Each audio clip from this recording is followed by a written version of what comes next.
안녕하세요. 담대한 통일을 위한 그날까지 담담하게 통일의 과제를 살펴보는 통일담담 아나운서 조수빈입니다. 최근에 러시아가 이런 사실을 제기했습니다. 바로 북한과 연계된 해커 조직이 러시아 미사일 제조사를 해킹했다는 사실이었는데요. 아울러 북한 해커들은 러시아 민간 위성업체, 탱크 제조업체, 또 미사일 생산 전문 업체까지 해킹하는 데 성공한 것으로 알려졌습니다. 정말 북한 해킹 기술이 가공할 만하다 말할 수 있는데요. 우리는 어떻게 대응해야 될까요? 자, 먼저 북한 노동당 학교 교수 출신이시고요. 대한민국 공학 박사로 북한 관련 과학기술 얘기해 주시는 NK지식인연대 김은광 대표님 나오셨습니다. 안녕하세요. 예, 안녕하십니까. 네, 한 명 이야기 손님, 통일부 15기 청년기자단 한세진 청년기자 나오셨습니다. 어서 오세요. 안녕하세요. 네, 자, 우리 한 기자님은 IT 잘 알아요? 요즘 IT라는 분야가 워낙 뜨고 있는 분야라서 저도 문과생이지만 열심히 공부해 보려고 하고 있습니다. 이걸 모르고는 문과생들도 대한민국에서 뭘 할 수가 없죠, 맞아요. 이제. 오늘 이 어마무시한 이야기들 해보겠습니다. 먼저 영상으로 만나보겠습니다.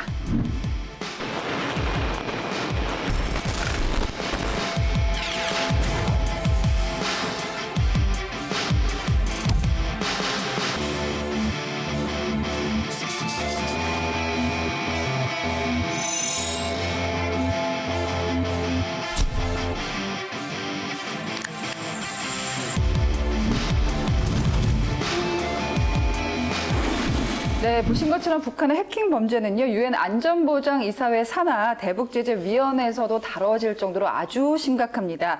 일부에서는 이 해킹이 북핵보다 더 위험하다라는 이야기까지 나오고 있는데요. 자, 지금 해킹 기술이라는 게 사실 그 고도화된 IT 기술 덕분에 있을 수 있는 거잖아요. 우리가 생각했을 때 좀 낙후됐을 것도 같은데 실제로는 어떻습니까? 한 나라의 IT 기술을 평가하기 위한 지표가 분명한 건 없습니다. 다만 제가 봤을 때는 그 IT 기술의 어떤 발달 역사라든지 그리고 그것을 위한 교육과 연구 환경 그리고 인재들 이런 것들이 이제 가지고 이야기할 수 있는데 그런 의미에서 역사를 보면 북한은 아주 제일 초창기부터 IT 이 발달이 시작됩니다. 1960년대부터요. 그래요? 예, 그래 지금 오늘날 컴퓨터들은 4세대 컴퓨터라고 이야기한다면 1세대부터 이거 다 만들어 왔어요, 북한이. 북한이요? 예, 예. 그뿐만 아니라 IT 교육은 상당히 뭐 30년 정도 굉장히 이제 토대가 꾸준하고요. 인력들도 우리가 아는 것처럼 5만에서부터 한 10만 사이로 이제 예측하고 있는데 네. 그것도 최고의 인력들만 뿐이고 그게 보상 부서까지 보상 인원들까지 하면 엄청 많은 걸로 알고 있죠. 하드웨어 기술은 1980년 초반까지 정말 아시아권 내에서도 손꼽히는 국가에 있어요. 예. 그러다가 미국의 인텔이 컴퓨터를 그때 수제로 만들던 컴퓨터를 요 작은 마이크로 칩에다가 넣는 그리고 오늘날 마이크로 컴퓨터를 만들면서 그런 자본 수출 통제 공산 지역 예. 자본 수출 통제위원회 제약을 받아가지고 그래서 그런 장비들을 들여올 수 없기 때문에 예. 그때부터 북한이 하드웨어 산업은 완전히 죽었고요. 대신 이 소프트웨어 산업은 그대로 나름대로 예. 쭉 발전해서 오늘 그 기회를 잇고 있죠. 우리는 어떻습니까? 우리는 어릴 때부터 사실 컴퓨터 잘하죠. 그렇죠. 아무래도 익숙하니까. MZ세대도 컴퓨터 다 잘합니다. 그래서 대한민국 하면 IT 강국이라는 이미지가 있는데 북한하고 우리를 비교하면 어떨까요? 비웃으시는 것 같은데. 왜냐면 제가 북에서도 똑같은 대학생 청년들 제가 강의했어요. 저 똑같은 연령대 네. 교양 과목을 했는데 근데 남한 북한 청년들이 IQ가 정말 높아요. 그 비등비등한 것 같아요. 제가 봤을 때는. 근데 한국의 대학생들은 이게 컴퓨터가 아주 무지 흔해가지고 그렇죠. 뭐 가방 안에도 있고 교실에도 있고 어디 가든지 있는 주머니에도 있고 하는데 북한 학생들의 경우에는 컴퓨터가 없다 보니까 예 그래서 이제 뭐 대학에 있는 컴퓨터실에서 자리를 바꿔가면서 컴퓨터를 서로 쓰면서 과제도 하고 연구도 하고 있거든요. 네. 예, 그런 의미에서 이제 그 너무 열악한 이런 상황도 놓고 볼 때 저는 이렇게 이야기할 수 있습니다. 대한민국의 IT 기술은 세계적인 첨단의 IT 강국이다. 네. 대강국이다. 대강국이다. 네, 대강국이다. 근데 북한은 소프트웨어 소강국 정도로 평가하고 있습니다. 왜냐하면 하드웨어는 전혀 마이크로칩부터 시작해가지고 컴퓨터를 자체를 생산하지 못하고 다 부품계 조립하는 수준이고요. 그러나 수학을 기반으로 한 뭐 각 연산이라든지 설계라든지 분석 그리고 정보 처리 이런 프로그램들은 굉장히 발달되어 있고요. 특히 금융 절취 이 돈을 훔치는 데는 북한만큼 발달된 나라가 훔치는 없지 않습니까? 기술만큼은. 김은강 대표님은 제가 이력을 쫙 보니까 북한에서 노동당 학교 교수하시고 대한민국에서 또 공학 박사 따셨어요. 야, 이제 남한과 북한을 아우르는 뇌생남이신데요. 아유, 가짜이십니다. 북한에서 해커셨던 건 아니죠? 해커들을 키우는 선생이어서 교관이었어요. 진짜요? 예, 그랬죠. 2004년에 대한민국이 왔습니다만은 예. 그 전에 이제 10년간은 한국컴퓨터기술대학이라고 해커들 키우는 대학에서 교수했고 예. 그 다음에 또 공산대학에서 강의했거든요. 그러니까 이제 한국컴퓨터기술대학에 있을 때 해커들 양성해서 지금 제가 졸업시킨 제자들이 아주 북한 해커의 중추적 역할들을 하고 있습니다. 사실 이게 북한의 IT 기술이 화제가 된 건 말씀하신 대로 훔치는 기술, 해킹 때문인데요. 정말 그 북한하면 해킹이라는 단어가 관련해서 자주 떠오르곤 합니다.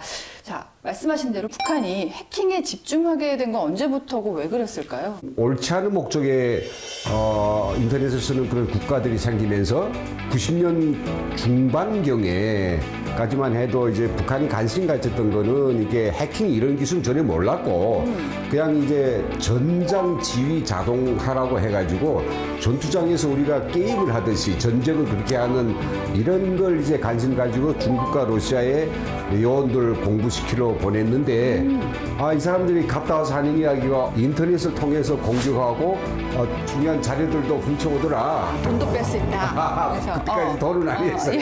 예. 그런 것들 보고되면서 야 그게 뭐냐. 북한 지도부가 관심을 가지기 시작하죠. 지금까지 전쟁은 기름 전쟁, 알 전쟁이었다면 포화를 누가 많이 쏘느냐, 얼마나 빨리 기동력이 움직이냐 이런 거였다면 앞으로 전쟁은 정보전이다. 김정일이 이걸 딱 이제 캐치를 하고 1998년 7월경에 첫 사이버 부대인 인민군 정찰총국의 120일 부대를 창설합니다. 그때 그 선봉에 있으셨던 거. 예, 그랬죠. 근데 궁금한 게 있어요. 우리는 저기 IT 컴퓨터를 워낙 이렇게 익숙하게 하니까 친구들 중에 컴퓨터 전공하는 사람들 있죠. 네. 그냥 그게 우리 사실 뭐 조기 교육하는 게 아니라 그냥 그 태어나서부터 스마트폰하고 요새는 자연스럽게 하게 되잖아. 나 이거 할래 이래가지고. 근데 북한은 좀 단절됐단 말이에요. 외부하고. 그럼 IT 교육이 어떤 식으로 이루어지나요? 우선은 나이가 어려야 됩니다. 몇 살 정도부터? 적어도 30대면 많은 나이입니다. 20대가 또 10대가 원래 제일 적기고요. 20대가 벌써 나이가 많아요. 그 10대부터 저부터 싸게 보인다 그러면 딱 선발해가지고 그랬죠. 시키나요? 전국에서 가장 똑똑한 애들이 막. 똑똑한 스마트한 애들은 다 이제 이삿듯 해가지고 예. 평양에 모이되는 거죠. 그 친구 대한민국 갔으면 얼마나 글로벌 영재가 됐겠습니까? 우리 한세진 기자는 공부 잘했나요? 열심히 하는 편이었던 것 같습니다.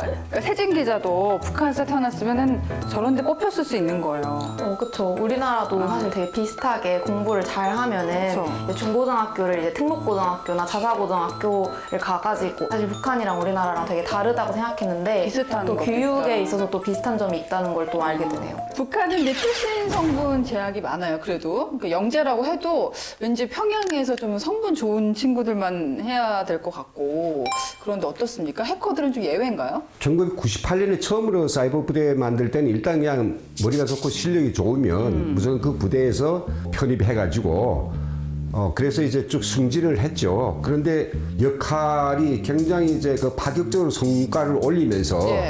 비밀 보안 문제가 제기되는 겁니다.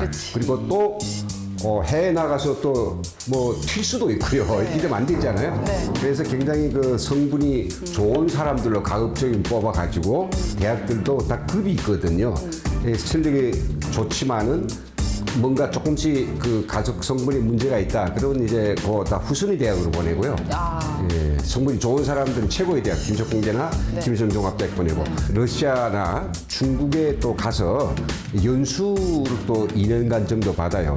그렇게 오면 일중학교라는 영재학교 애들이 몇 살 되는가? 19세 정도 돼요. 아, 어른이 돼서. 예, 여기서부터 이제 사이버부대에 들어가서 뭐 대장은 아니지만은 위에 조장과 지휘관들이 있지만은 그 밑에서 가장 핵심적인 그 코딩 그리고 해킹을 조작하고 또 실행하는 이런 요일부터 시작해가지고 마음껏 발휘하는 거죠. 오늘은 북한의 해킹 범죄와 관련해서 IT 교육은 또 어떻게 이루어지고 있는지 좀 두루두루 살펴봤는데요. 다음 시간에 더 재미있는 이야기 들고 찾아오도록 하겠습니다. 자, 또 나와주실 거죠? 네. 다음 시간에 만나요. 통일 담당.